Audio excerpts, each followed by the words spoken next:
Howdy, Slim. Long time no see. Where you been, anyway? Howdy, Miss Katie. Why, I've been out prospecting for gold. How'd you do? Well, I got some good news and some bad news. How about the bad news first? Well, first I got snake bite, frostbite, lost, and broke. And the good news? When I got back to town, I discovered QLT at McDonald's. QLT? What does that stand for? Why, it's McDonald's quality hamburger with lettuce and tomato.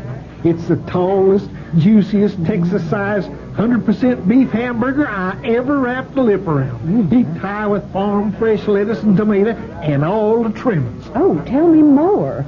Well, unlike other people's skinny little old lettuce and tomato hamburgers, QLT is heavy on the beef and light on the bun. I think I'm in love. I think I'm leaving. It's time to discover another QLT at McDonald's. The CBS Radio Mystery Theater presents...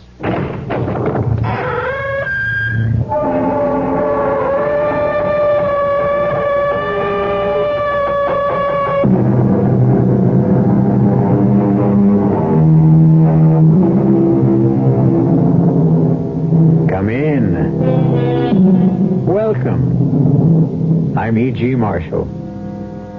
We've been waiting for you. We knew that you'd be back. We know that by now you've discovered there's no fear like the fear you can hear. And we're going to fill your ears with a story about the most basic fear of all, death. We're going to tell you a story about a man who dispenses death the way other men dispense haircuts. A man known in the parlance of the underworld as the Hitman. In case you're unfamiliar with criminal vocabulary, allow me to explain. A hitman is someone hired especially to terminate the life of someone else. He's a killer, Connie. The guy's a hitman, a hired gun. He's come here to kill me. No, he hasn't. Have you, Mr. Derry? Who, me? Do I look like that sort of person, Mrs. Breach? You don't look stupid, Mr. Derry. If you were going to kill my husband, you would have done it by now. Why haven't you?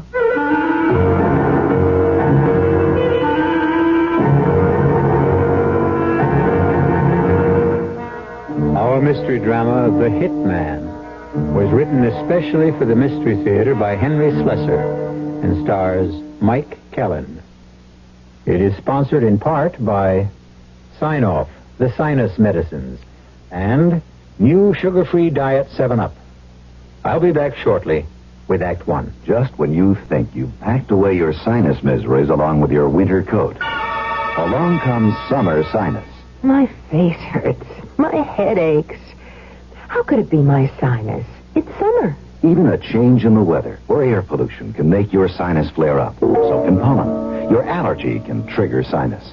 When it happens, what can I take for it? Take Sign-Off tablets. They help relieve throbbing sinus pain and help drain clogged sinus cavities. The miseries of summer sinus. Sign-Off can do all that? Right.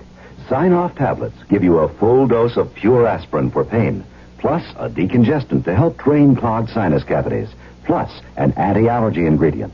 Sign-Off tablets.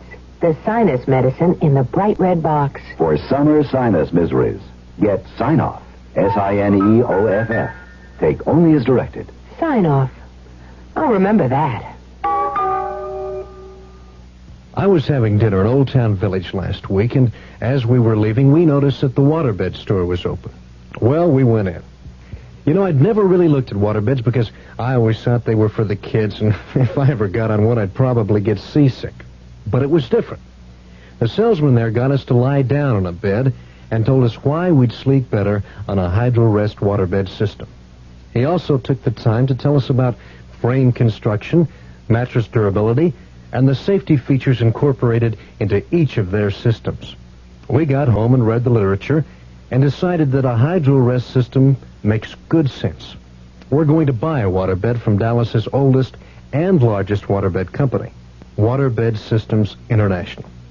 They have 3 locations, 3323 Oaklawn, Old Town Village, and a brand new store in Town East Mall.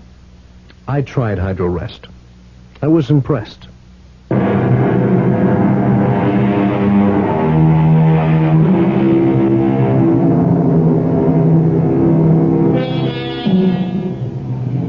story begins in a bus terminal of a large eastern city, a place of arrivals and departures.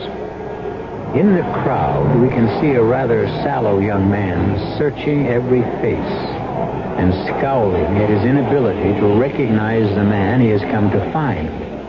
But then, he doesn't know what Jim Derry looks like. Jim Derry tries not to make himself too visible a person. Mr. Derry has a very good reason. But now the young man spots someone pulling on a pair of light-colored gloves, and he recognizes the signal, if not the man. Warm day for gloves, ain't it, mister? I got cold hands. Jim Derry? Yes? I'm Earl. What took you so long? Arnie said you'd be on the 2 o'clock bus. I've been hanging around this crummy terminal for an hour.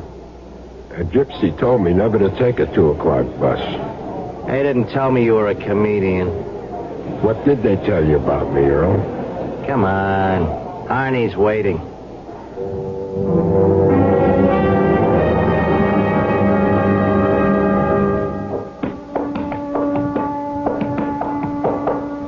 So, this is Arnie's warehouse. Oh, it's his warehouse, but he don't do much warehousing in it. Come on. His office is right here. Yeah, who is it? Hey, it's Earl, Mr. Harney. Come in. You took your sweet time getting here. Well, it wasn't my fault, Mr. Harney. He didn't show until 4 o'clock. Sad idea, Derry. I hired somebody. I expect a little punctuality. Well, I told you, he didn't have to go outside the organization. I could handle it for you, Mr. Harney. I said shut up. I hate these family quarrels. Do you want to talk business now, or should I come back later? We talk now. Good. Then give the kid a quarter and send him to the movies. Beat it, Earl. Yeah, okay.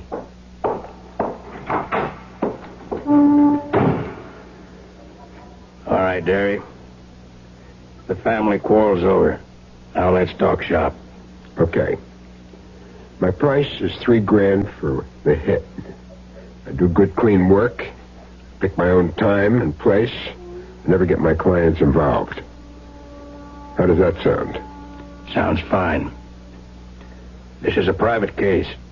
Strictly private. Guy named Eddie Breach. Breach used to work for me. Covered the best slice of territory in the city. His receipts were like $5,000 a week. Only they started to drop, understand? 4 one week, 2 the next. Whole thing smelled bad. You don't mean he was a crook? I had him followed. Found out he was making book on his own, setting up his own shop. He was robbing me blind. Who fingers him for me? Earl, finger him this afternoon. See if you can make it fast. And see that I'm kept out of it. That's all. Not all, Mr. Harney. In cases like this, our company likes a deposit. Oh, yeah. Okay. Here's the ground now. You get the rest when I read that obituary.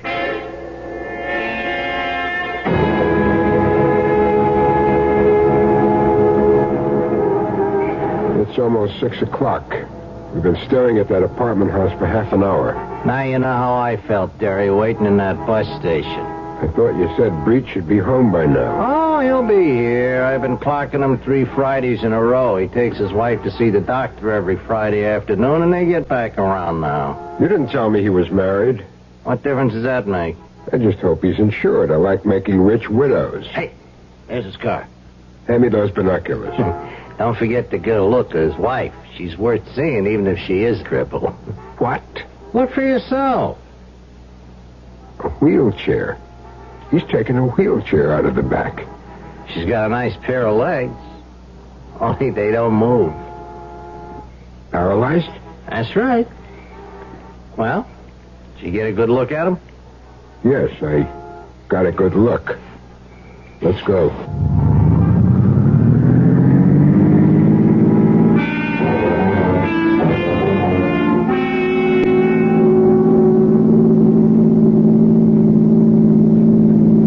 How come Breach married a cripple? He didn't. That was no kitty car he was pushing around. That chick was in one piece when he married her. In fact, what happened to her was all his fault. How do you mean? I got into an argument one day and he belted her. She fell down a flight of stairs and busted something in her back. Sounds like a real nice guy. It'll be a pleasure to do business with him. Yeah, well, don't forget who you're doing it for. Harney's paying you for this job, not Mrs. Breach. For her, I do it for love.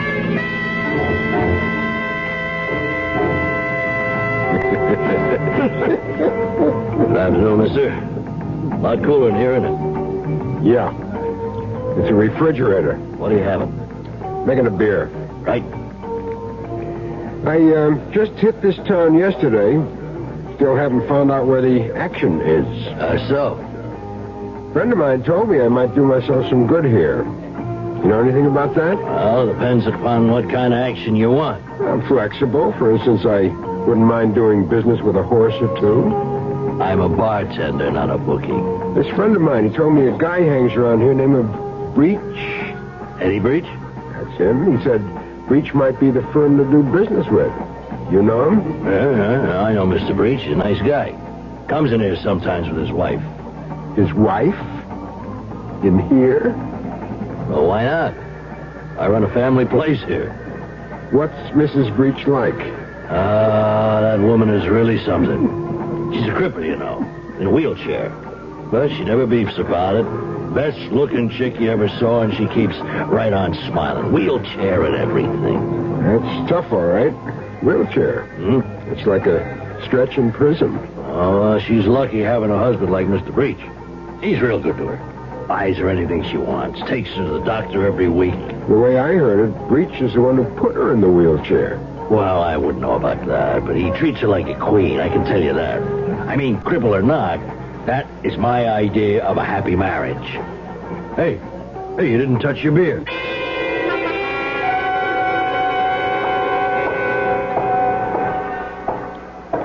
Okay, Mr. Breach, get in the car. Hey, what is this? Get in that car, I said. Okay, easy on the hardware.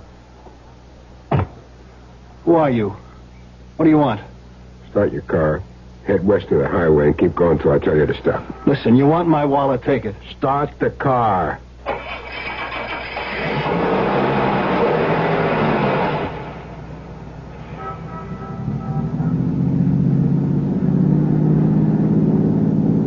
You don't work for Joe Harney, do you?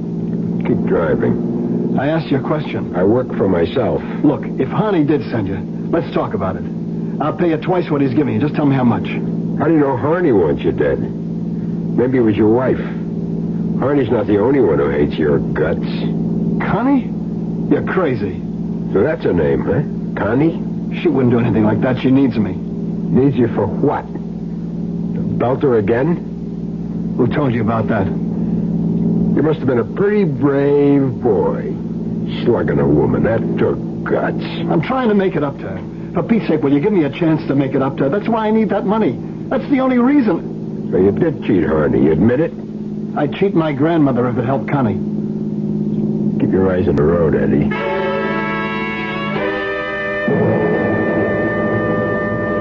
All right. Take that next side road. Listen, give me a chance to talk to you, will you? That's what we're gonna have, a talk. Go on, pull over there near the billboard. All right. Answer me one question. How were you helping her? What? How were you helping your wife? This doctor you see every Friday, did he say something could be done for her? No. I never said that. The spinal cord is all busted up. All he can do is make her more comfortable.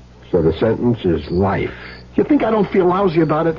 I know it was my fault, but I didn't mean it. She might be better off without you. Maybe she would. All right. Let's go. Where to now? We're going to your place.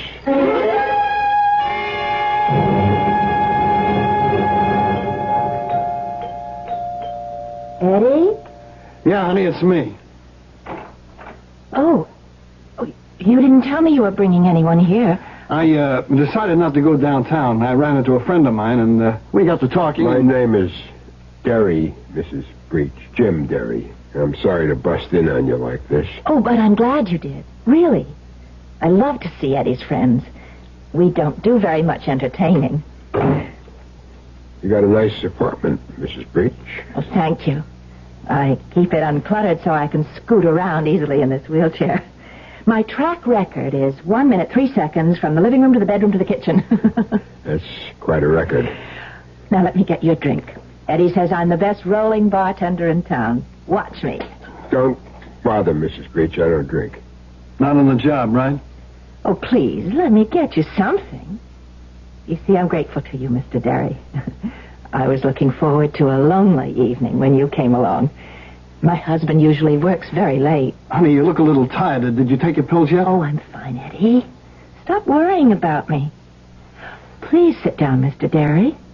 It's such a pleasure to talk to one of Eddie's friends. Now, let's cut this out. He's no friend of mine. I never saw him before in my life. What? Tell her who you work for, Derry. All right. At the moment, I work for a man named Joe Harney. Harney? That's right. And what do you want from us?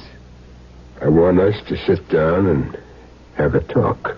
I'm already sitting down, Mr. Derry. Joe Harney isn't pleased with your husband, Mrs. Breach. He thinks he cheated him. Cheated him out of a lot of money. Well, I'm sure that's not true. I didn't cheat him. I just wanted the business for myself. I got a right to go into business for myself. Yes, I know. It's called free enterprise. But just the same, Mr. Harney is very angry. He's not just angry, he's afraid. He's worried that if Eddie gets away with this, he'll set a bad precedent. So he only knows one remedy for the situation. And tonight, this could have been it. A gun. Please. Put that away. He's a killer, Connie. The guy's a hitman, a hired gun. He's come here to kill me. No, he hasn't. Have you, Mr. Derry? Me? Now, do I look like that sort of person, Mrs. Breach? Well, you don't look stupid, Mr. Derry. If you were going to kill my husband, you'd have done it by now. Why haven't you? I'll tell you why. Because he wants a deal. He wants me to pay him more than Harney's paying. Oh, be quiet, Eddie. Your husband isn't thinking straight, Mrs. Breach. It isn't that easy. You think that Harney will be satisfied if I let him live? If I walk off this job, somebody else walks in. This isn't the only gun in the world. He's right, Eddie. Maybe the only way is to give him the money back. There's nothing to give back. You think money stands still in this business? Look, maybe if we left town, went to Mexico or someplace. Harney won't give up that easy. It means too much to him. Well, I'm not staying here. I'm getting out. I'm getting as far away as I can. Eddie. Both of us, Connie. I meant both of us. You expect me to run? In a wheelchair? Maybe Mr. Derry can tell us what to do. I can think of only one thing. Joe Harney wants a dead body. That's what we'll have to give him.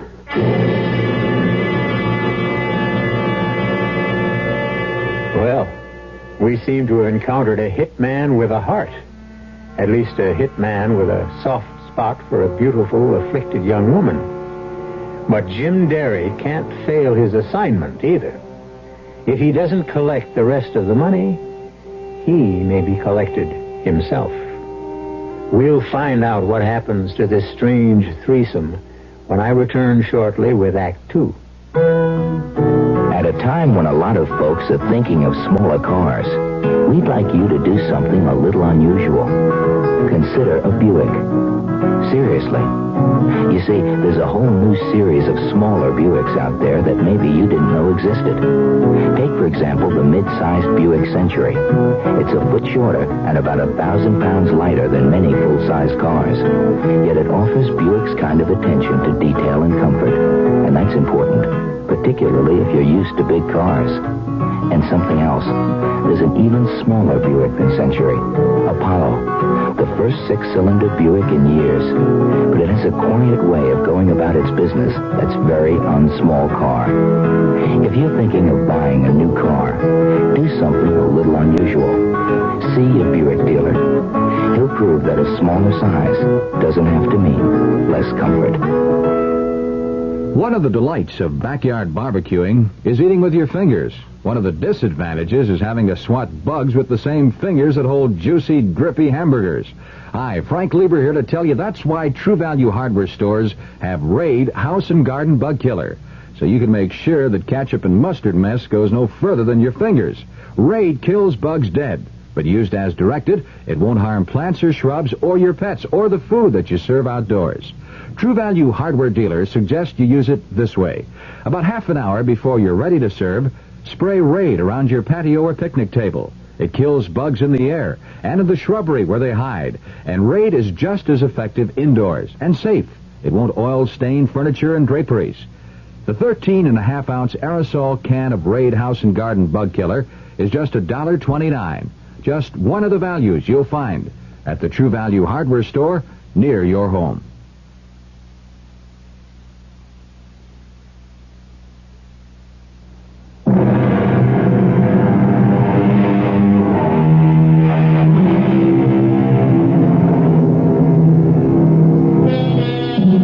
The hired killer of Eddie Breach sits in Mr. Breach's comfortable living room.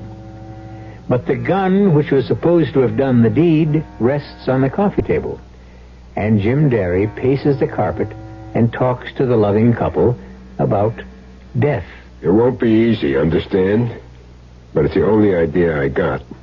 The only thing that'll satisfy Joe Harney permanently. What do you mean about a dead body?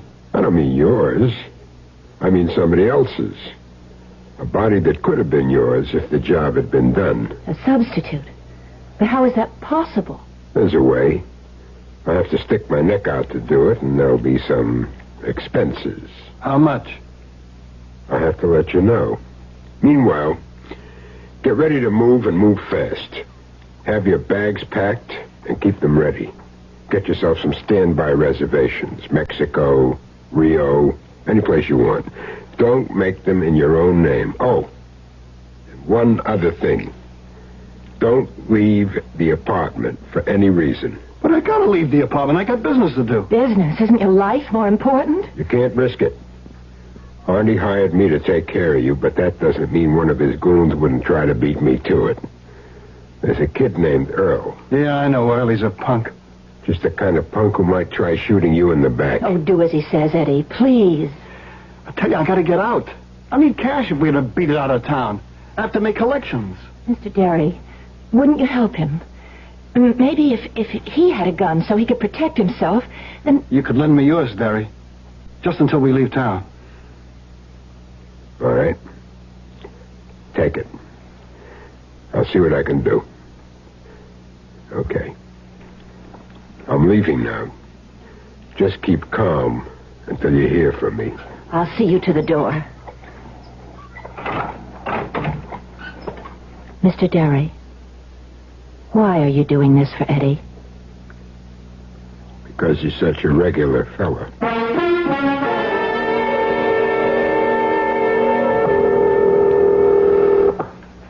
Figaro mortuary. Fig, this is Jim Derry. 3 cheers. What are you doing back in town? You ain't been here in 10 years. Business, Fig. I'm here on business. Just like in the old days. The old days are over. I make more money legitimate now than I used to make crooked. For me, crime doesn't pay, like it says on the posters. Wow. This is legitimate. Almost. I want to make a purchase. What kind? You are the only store in town that has what I want, Fig. I want to buy a corpse. I don't know what I'm doing this for. I must be getting soft in head. Tell me about the body, Fig. He's a short, heavy cookie, maybe 50 years old, full of mustaches. But does that matter? No. I guess it won't matter. Not after I get through with him. When can I take delivery? Tonight. You can bring your car around to the back of my place, say, around 11 o'clock. Okay, Fig. I'll be there. You sure there won't be any complications? No, the guy doesn't have any family. He'll end up in the city cemetery anyway. That's fine, Fig. That's just great. Come on, Daddy. Come on, level with me.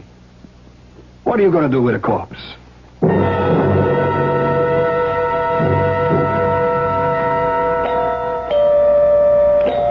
Who is it? It's Jim Derry. Eddie isn't here. He went out on business. Would you rather I came back later? Oh, no, of course not. Eddie should be home any moment. Come on in. He's been out raising money. It's wonderful how many people owe Eddie money. He's like a banker, really. You know what he tells his mother? What? He tells her he's an accountant. She's a sweet old lady. She knows the truth, but she never lets on. And do you know the truth about him? I never had any illusions about Eddie. Would you like a drink? Oh, sorry, forgot. You don't drink. I'll take a beer if you have one. Coming right up. Oh, maybe when we were first married, I had an illusion or two. It's easy when you're young, and you've got a nice straight spine. You're still young. Yes. Well, still that, I suppose. Oh, what do you know? No beer. It doesn't matter. Does he leave you alone a lot? Beg your pardon? That banker husband of yours? Oh, Eddie's a busy man. He doesn't have normal hours like other people. I don't suppose that you do either. We're talking about Eddie. You're curious about him, aren't you? Trying to make some moral judgment? To decide whether he's worth saving or not? I've already decided that, haven't I? Do you know about Eddie and me? About the accident? Yes. We were living in an old brownstone. Eddie was late. I was waiting for him at the top of the stairs with an argument all ready, and I said a lot of nasty things, and so did he, and he started to shake me, and I lost my balance. Well, how do they look? Your legs? They look fine. You'd never know they were dead, would you? You know something? I've got my own theory about you, Mr. Derry, about why you're helping us. You do? Mm-hmm.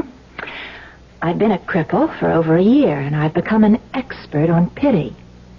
I can spot pity half a mile away. You think that's my reason? That's everybody's reason. It's me, honey. Sorry. Hello, Derry.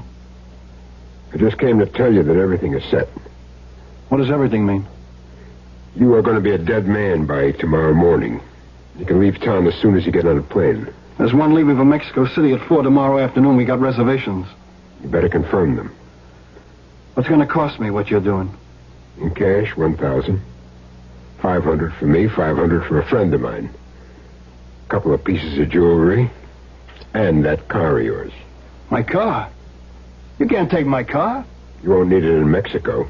They got donkeys. Now, wait a minute. Eddie, we've got to do as he says. If you don't like my proposition, you can always say no. Then you can take your chances with Harney. Okay. What else do you want? I'll need your wallet, your watch, any other jewelry you carry. That wedding ring, is it inscribed? Yes, I had it done. Let's have it. What's the idea of all this? Your car is going to be in an accident tonight, Eddie. It's going to catch on fire. There'll be a body in the car, burned beyond recognition. But everybody will know who it is, of course. It'll have your wallet, your watch, your keys, your wedding ring. But whose body? Don't worry. The guy will be dead to begin with. It's only what you might call a cremation ceremony. So Harney will think you did the job. He'll only believe it if you get out of town as fast as you can. When that body is discovered, you are dead. I don't want you around making a liar out of me. That's neat, Derry. Very neat. You still get paid that way, don't you? Eddie. Get me what I need, Eddie. The money and all the rest of the stuff. What about your gun? You want that back? Keep it as a souvenir. I never hold on to a piece after a job. And this job is just about over.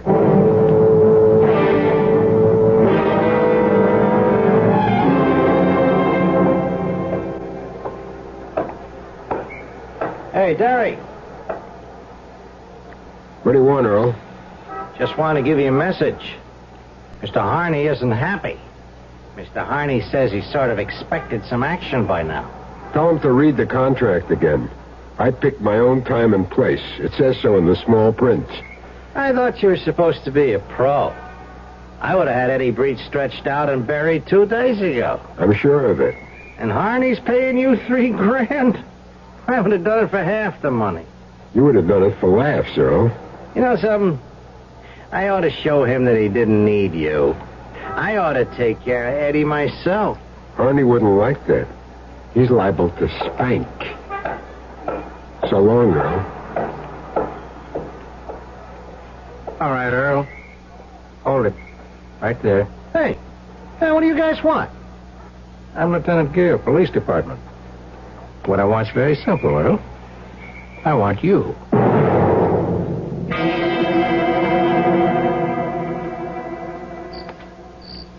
Well, here's the merchandise. Fresh from the freezer. Thanks, Fig. I knew I could count on you. You want to take a look at him? No. He ain't too pretty. I didn't get a chance to do any cosmetic work on him. It won't make the slightest difference. Okay. Let's get him in the car. Where are you taking him, Barry? To the country. Oh, boy. First time I ever heard of taking a stiff for a ride.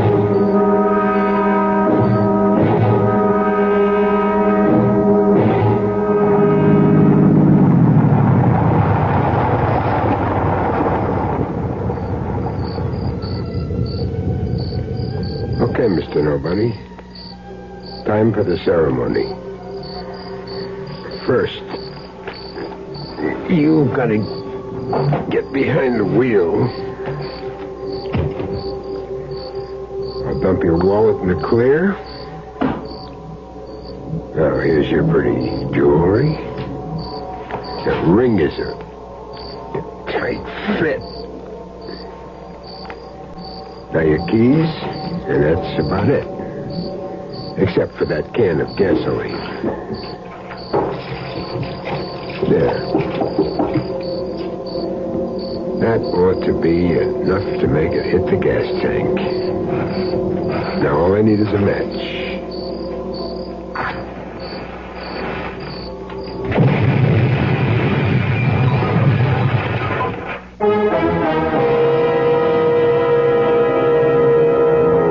And so Jim Derry has completed his assignment. He feels rather good about the job he did, too. It was a nice combination of human sympathy and profit. 500 from Eddie Breach, 3,000 from Joe Harney, and a sense of having done something worthwhile for a change. But will Jim Derry remain pleased with himself? What will the arrest of Earl do to his plans? We'll find out when I return shortly with Act 3. Never heard of beer on the rocks? No? Swell. The people who brew Budweiser never have thought ice in your beer was such a cool idea anyway. If you only knew how ice cuts down the head and waters the taste. Oh, a chilling thought. A downright tragedy with Budweiser especially. Budweiser is the king of beers. The only beer in America that's beechwood aged, naturally carbonated. Which means Bud brews its own bubbles. Tiny ones, over a dense lattice of beechwood strips. The beer ages the best way, the right way, naturally. But add an ice cube and bloop, there goes all that extra effort. So if you forget to cool enough Bud, skip the cubes and put your Budweiser on ice for a while, on the coldest shelf in your refrigerator. Even if the wait does frost you a little, it'll be worth it. Anheuser-Busch, St. Louis. On the corner, churches, kitchens, making golden fried chicken. Right before your eyes, always crisp, deep fried. The way chicken should be fried. Golden crisp flavor, fresh in every bite. Drop by Churches, fried chicken kitchen. The golden taste of Churches comes ringing through. Chicken chicken was made to be deep fried, so crispy it crunches when you bite into it. Well, that's what Church's does. Deep fries your chicken right before your eyes till it's golden brown and golden crispy crunchy on the outside, moist and tender on the inside. Makes your mouth water just thinking about it. So what are you waiting for? Drop by Church's on your way home and pick up a box of the Crispy Lovers chicken. Your family will love you, and so will we. Drop by Church's Fried Chicken Kitchen. The golden taste of Church's from ringing through. The golden taste of Church's.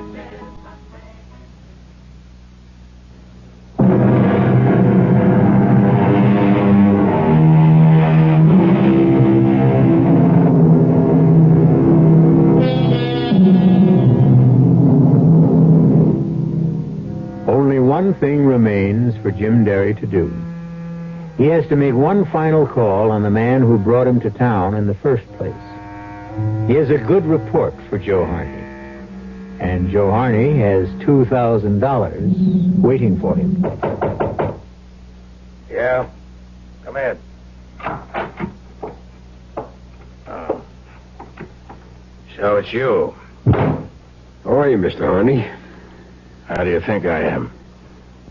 Anything wrong? The cops picked up Earl on some old assault charge. That kid's more trouble than he's worth. I could have told you that. Well, at least there's one problem he won't have anymore. You mean breach? You won't be hearing from him again. Give me details. He's dead. That's a big detail. I want to know how. I got Breach to take me for a little ride in the country. When we stopped to look at the scenery, I slugged him. Then I gave his car a little gasoline bath. You burned him? You want to see what's left? Take a drive out on Route 7, make a right on Potter Valley Road. There's not much to see, though. What'd you do after that? I took a nice long walk. There's a motel about a mile and a half south. I spent the night there. Didn't even get a chance to shave. Huh? Sure it went all right? Nobody spotted you? Our work is guaranteed, Mr. Harney. Money back if not satisfied. And speaking of money... Yeah, I know. $2,000. And worth every penny of it.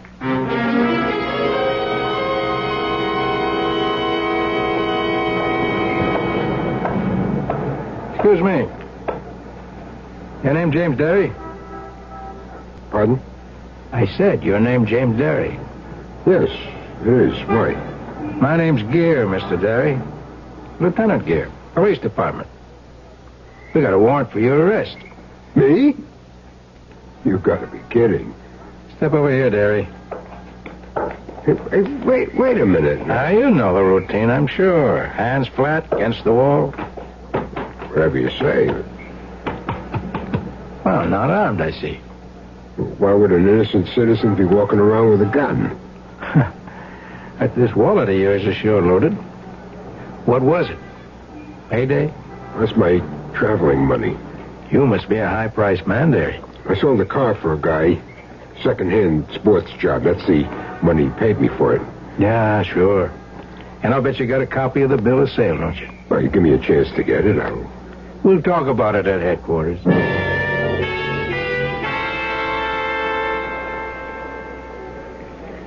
You ever use an alias, Derry? No, what for? You know a man named Joe Harney? I met him once or twice. What do you talk about? The weather. Now, don't be cute, Derry. We talked about horses. Mr. Harney likes horses a whole lot. Yeah, we know all about that. We also know that Joe Harney paid your way into town a little over a week ago. That right? I can afford my own car fare, Lieutenant. Harney brought you here to do a special piece of work for him, didn't he? Wrong. You see, Derry, there isn't very much we don't know about Joe Harney. For your information, the DA has been lining up a case against him for the last 6 months. You're hard luck that you came into the picture right now. I don't know what you're talking about. Maybe I can make it a little clear. You got something I want to read to you. It's a statement from somebody you may know. Now, here it is. Listen carefully. This guy, Derry, arrived last Friday. He was brought in by Harney to cool a guy named Eddie Breach. Breach once worked for Harney, but then he got to taking bets on his own book. And that made Harney sore, so he decided to kill him.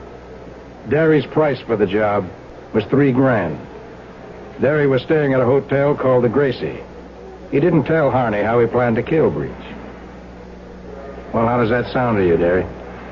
Like a fairy tale. Is it true or not? It's junk. They shouldn't make up junk like that. It's a statement we got last night by somebody who worked for Harney for the last 2 years. You know who I'm talking about? No. Name's Earl Clifford. They picked him up on an old charge, one that could have sent him to the joint for a good 10 years. He's willing to turn state's evidence in the hope of getting a lighter rep. He probably will. I never heard of Earl Clifford. You can help yourself the same way, Derry. You can help by telling the truth. I am telling the truth. We want to know why you killed Eddie Breach. Lieutenant, have you got the time? What? What time is it? 4:30. 4:30, that's what I make it to. And how is the weather out? Still warm and sunny. Good flying weather, huh? All right, what's the joke, Derry? The joke is over.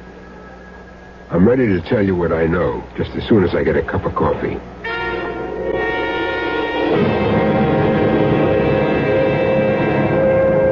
Sure. I was hired to kill Eddie Breach.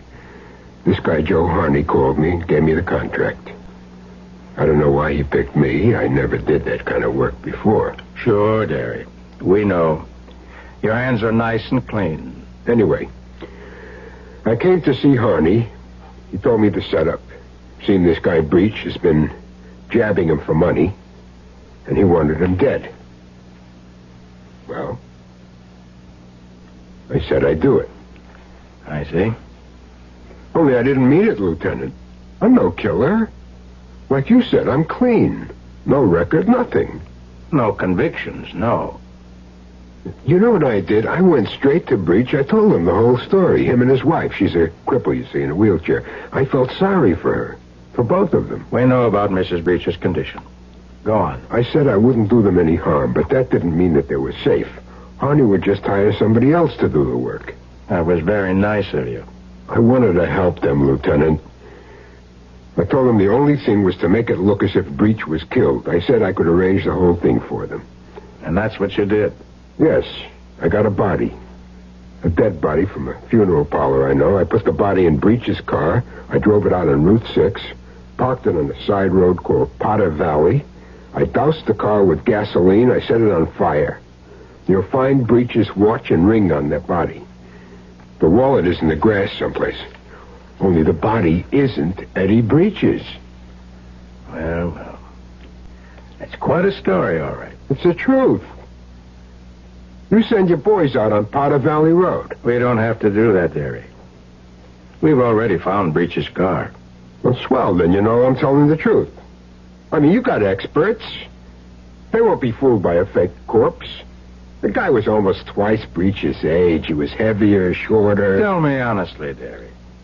You did all this because you felt sorry for the guy? Yes. Look, I'm not saying he was an angel. He beat up his wife once. He made a cripple out of her. Only now, he's trying to help her. That's why he cheated Harney in the first place, to help his wife.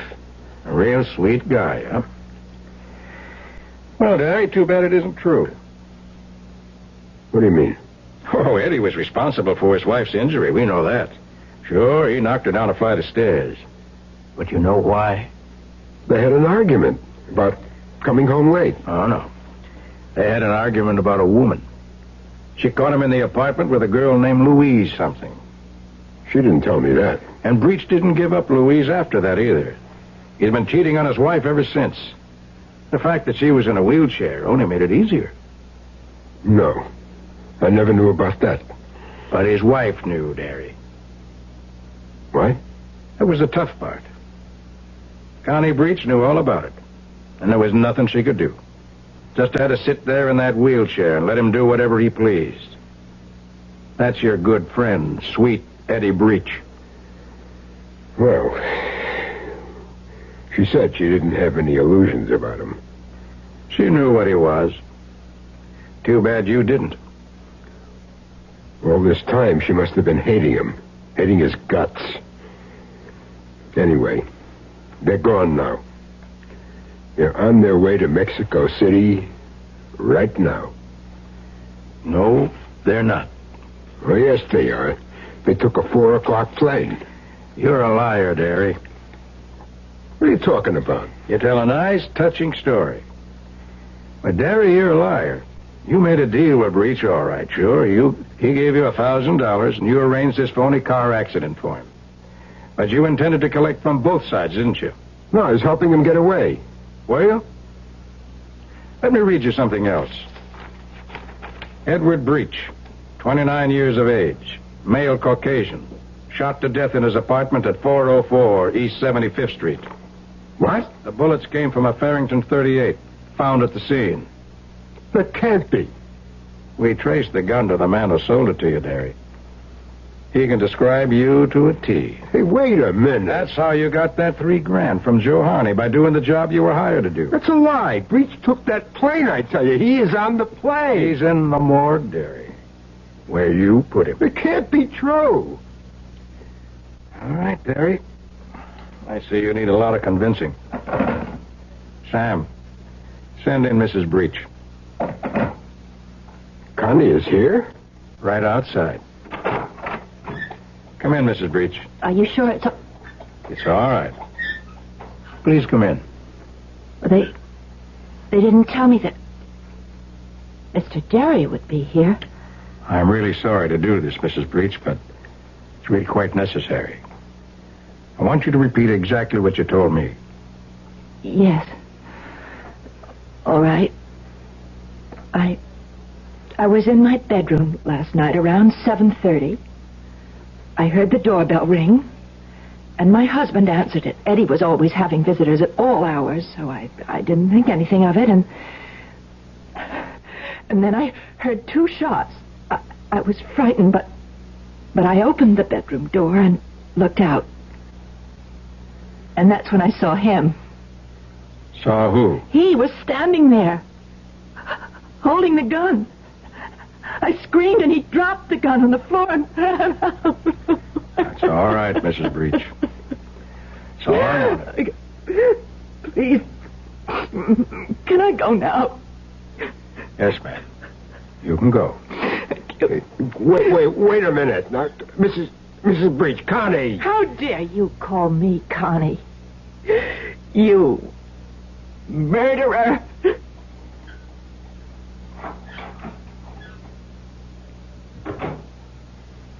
That was your mistake, Derry. You should have killed her, too. You were just too soft-hearted. Or maybe just forgetful, Lieutenant. About what? What they say about the female of the species.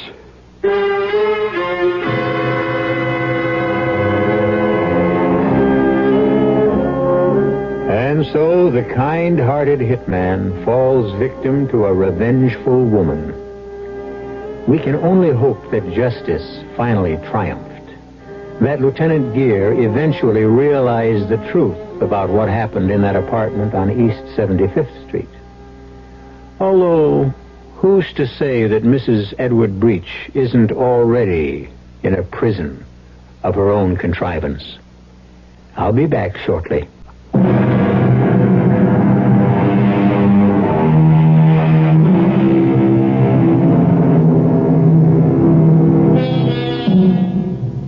We hope you enjoyed this tale of the Radio Mystery Theater. If you come back next time, I'm sure we'll have another tale of murder, trickery, deceit, terror, and other goodies.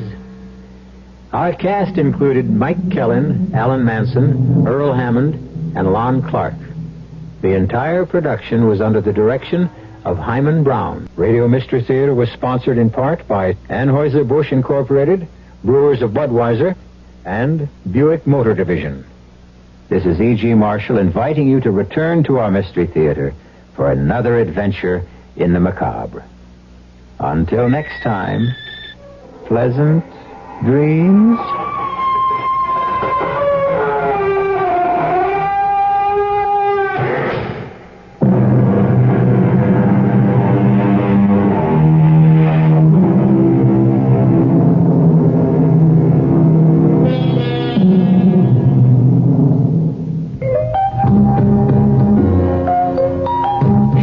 Department stores this weekend and take advantage of big savings during the After Inventory White Elephant Sale. The sale begins Thursday at noon and lasts through the weekend. Listen to these specials. A group of men's no-iron slacks and jeans